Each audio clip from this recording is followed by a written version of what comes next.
خیلی خوش اومدید دوستان، در خدمت جناب مهدی انصاریان با این پسر خوشگلیم.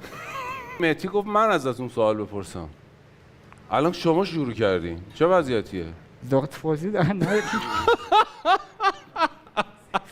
اصلا از فرهنگ میپرسم آقای انصاریان هم ترجمه کنه، چون من لطف‌بازی در نیار، من بچلاتم. هیچ سانسور میکنی با اینا.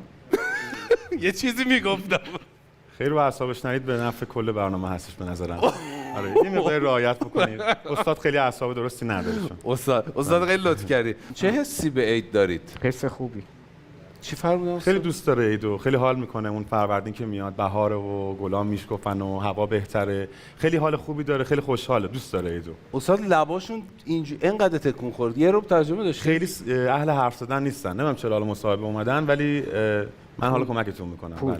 خیلی ممنونم.